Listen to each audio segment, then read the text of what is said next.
What's going on, guys? It's Jimmy here, and welcome to our daily show where we discuss the fourth stimulus check update, daily news, what's going on in the United States, Washington, D.C., money, investing, and the $3.5 trillion stimulus package, which will be the largest stimulus package yet to date.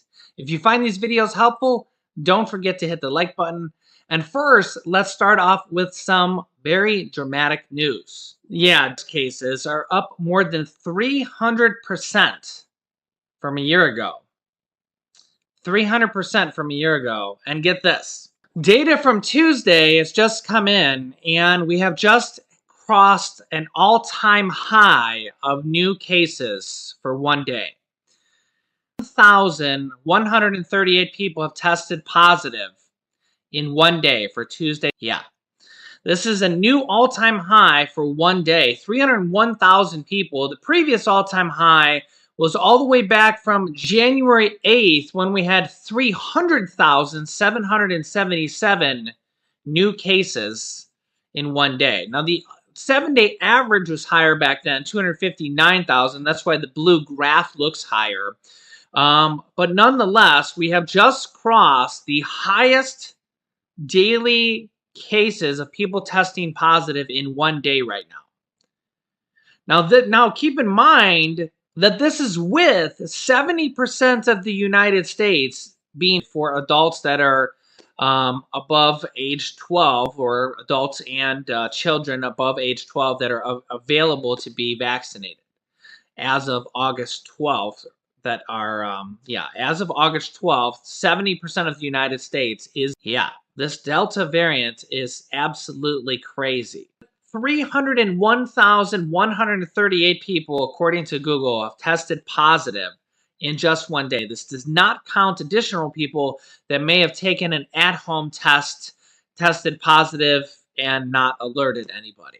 2,226 people died on September 7th, and just for comparison, that is similar to the 2,403 people that died on Pearl Harbor Day, or the day that Pearl Harbor was attacked. 2,403, just to give the comparison, because some people say, well, only 2,200 people died out of 300,000 people that tested positive. But when we think about Pearl Harbor, we think about one of the worst tragedies in American history.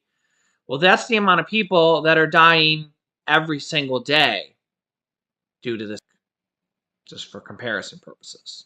In total, we've had over 40 million people now test positive. We're nearing 15% of the entire population of the United States, and 652,000 people have now passed away from this. Worldwide, 219 million people have tested positive, and 4.55 million people have passed away from this pandemic. And here's the thing, is that it's a little bit less than 2% of people. But the thing is that for some people, it affects people really, really hard. And for some people, it doesn't really affect them that badly. And it seems to be no rhyme or reason. Check out this story about Olympic gold medalist Oscar De La Hoya, who said he's in the best shape of his life, was vaccinated, and yet had to go to the hospital for 3 days. That's right, Oscar De La Hoya, previous Olympic gold medalist boxer, he says he was in the shape of his life, was getting ready for a boxing match. He's 48 years old and had to be hospitalized for 3 days. And he's vaccinated. That's what's so scary about measures coming for un-Americans later today. So the president will be making an announcement later today for unvaccinated Americans. We don't know if this is going to be new restrictions, mandates, or what, but this is supposed to be coming later today, so I will keep you updated on what might be announced later today. On stimulus, the House of Representatives Ways Means Committee is beginning to mark up the $3.5 trillion stimulus package. I'll read this for you guys, and then I'll explain to you what this means. The House Ways and Means Committee on Thursday will begin marking up part of President Biden's $3.5 trillion budget plan, the stimulus package, as the party continues its race against the clock to craft its massive social safety net package this month. The committee has unveiled several legislative proposals it plans to take up as it commences its multi-day markup later this week, including universal paid family and medical leave, as well as expanding Medicare coverage to include dental, hearing, and vision benefits. The markup will kick off a complicated process for Democrats as they struggle to maintain a unified front amid spending negotiations for the coming package, which the party hopes to pass using a process called the reconciliation process that allows them to bypass the Senate filibuster.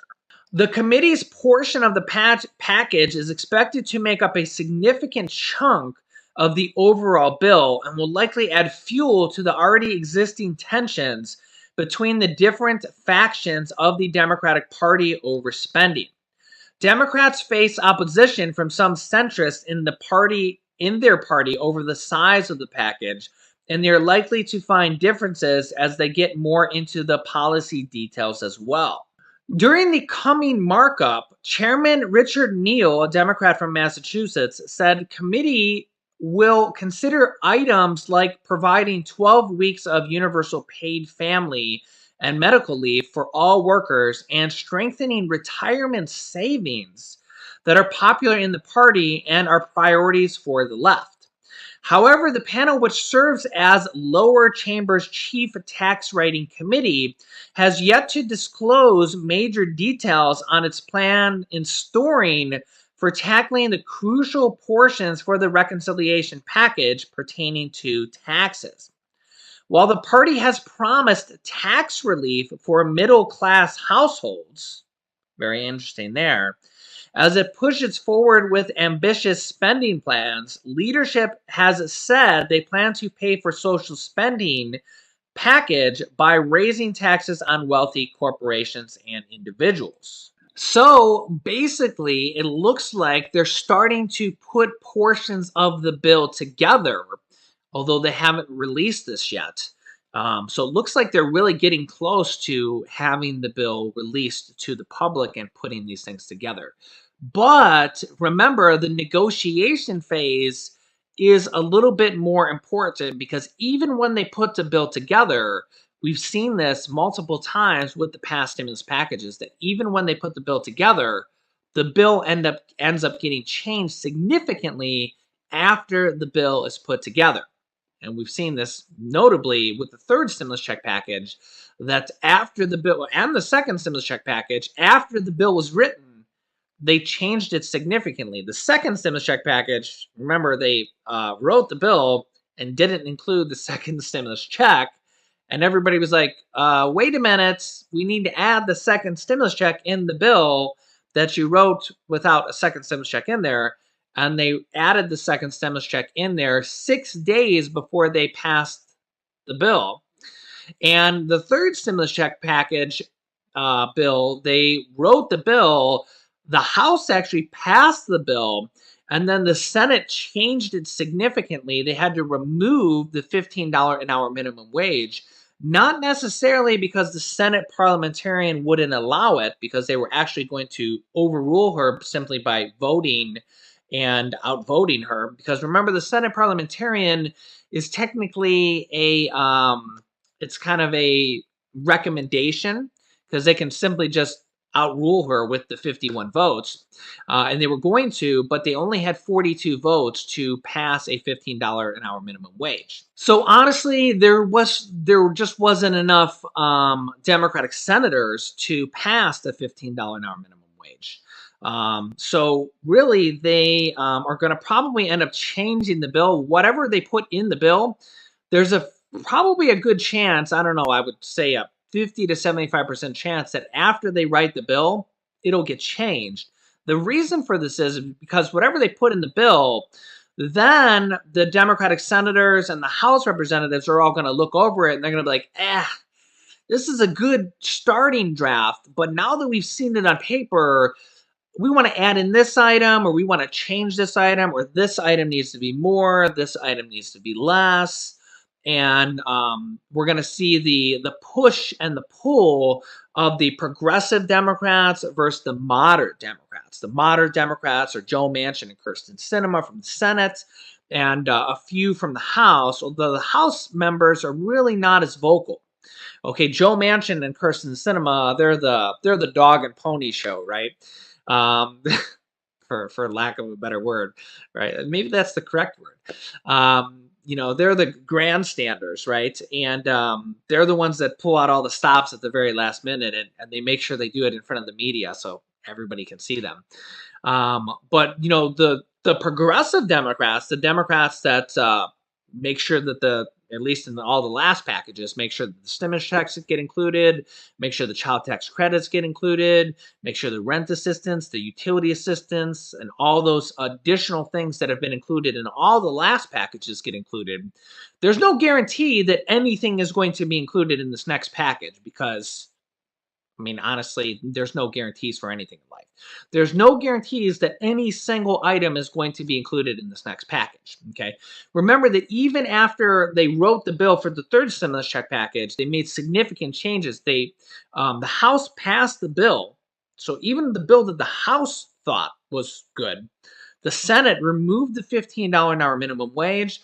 They lowered the income threshold for the third stimulus check from $100,000 to $80,000 for single filers. So people that made over $80,000 for single filer, not head of households, got excluded from the stimulus check, the third stimulus check. And they added in a stimulus provision, that $10,200 unemployment tax break for people that had unemployment income last year. Now, if you had unemployment income, that was actually like the greatest thing since sliced bread, because that literally gave you an extra check, whether you call it a stimulus check or stimulus provision, whatever you call it, that gave you an extra check of an unemployment tax break that equated to, whether it was several $100s or several $1,000s. A lot of people got anywhere from several $100s. The average person got like $1,000, or some people actually got up to $3,000 or more from that stimulus provision. They added it at the very last moment. And what's funny enough is that Senator Joe Manchin is actually kind of, I don't know the word to say, to blame or to take the credit for that, because when they negotiated with him at the last hour, at the last minute, part of the negotiations were to lower the income threshold of the stimulus check from $100,000 to $80,000. He didn't think that people making $100,000 should get the third stimulus check. And you could tell me if you think that that is right or not. If you made $90,000, you probably hate him. But as part of those negotiations, so they lowered that income threshold, but they added in the $10,200 unemployment provision. So if you had unemployment income last year, you got that $10,200 of tax-free income, unemployment tax-free income. So you could actually thank Joe Manchin for that. So everything is part of the push and the pull of the negotiations. And now that we're going to be getting down to brass tacks, now that they're actually starting the markups of what the bills are written, we're not going to probably see, I don't know what we're going to see until they put it all together and release it. And then even when it's released, then we're going to really see the negotiations, and they're going to probably change some things here. And that's when we're really going to see the real negotiations of Bernie Sanders saying, no, we need additional stimulus items in there, stimulus checks, or this needs to be bigger, or that needs to be bigger. And that's when we're really going to see the progressives versus the moderates. And right now, they're mostly arguing about the size of the total package, the top line number. Right now, they're basically arguing over the $3.5 trillion. We have Bernie Sanders and the progressive Democrats, which there's a lot more progressive Democrats. The progressive Democratic caucus in the House alone is like 100 Democrats. And they're literally arguing versus Joe Manchin and Kyrsten Sinema, who are 2 Democrats in the Senate. So it's like 100 people versus 2. And there's a couple Democrats in the House, but they're really not very vocal. So it's like the larger majority versus the teeny tiny moderate Democrats. Okay, and that's the art of the negotiation. That's how it all works down. But ultimately, you have to find that middle ground for all the Democrats to agree, because you need every single Democrat to say yes to this package, and you need 99% of them in the House to say yes to this package. But that's what they did for the third stimulus check package. That's how you got your $1,400 stimulus check. That's how the 65 million people got the child tax credits. That's how the $50 billion of rent assistance went out. That's how the SNAP emergency pandemic increase went out. That's how all those, the internet assistance, the utility assistance, that's how all the packages from the third stimulus check package went out. Everything got agreed upon. Okay. There was one Democrat from the third stimulus check package that voted no. Okay. They can afford to get 2 or 3 votes from the House to say no. In all essence, they really just need everybody to agree, because if they have too many people to say no, they have to just take them aside and say, okay, what do you not agree with, and what do we need to change to make you agree with it? That's what they did with Joe Manchin, because again, in the Senate, you need every person to say yes. And that's where it's kind of weird to say this, but one person could, in essence, be more powerful than the President of the United States. It's kind of weird to say that, but somebody like Joe Manchin could be more powerful than the President of the United States, at least for a short period of time. It's kind of weird to say that, and I feel like some of these senators take it a little bit to their head a little bit. They get such a big head over kind of, don't think they don't know that. They're doing interviews on TV, and they're talking. They know that they're grandstanding. They're doing their dog and pony show. They know that. They know that the whole world is watching them. The whole United States is watching them. But ultimately, they all end up voting yes at the end of the day. So it's like their 15 minutes of fame that drags out to a little bit more than 15 minutes. So President Biden says he says that he's going to end up voting with the Democratic Party, but it's all part of the process that they have to get his vote. So what will that entail? What will be in the package? And what stimulus items will be in there? So I will keep you up to date with what's going on, but they're starting the markup process, which means that the House Ways and Means Committee, which is actually the committee that does a large portion of the stimulus programs, may actually have their portion of the bill done. But we will have to see. Remember, there's going to be several different committees that take their portions and put it together. So I will keep you up to date. Make sure to subscribe down below. Thanks, guys, and I will see you in the next video.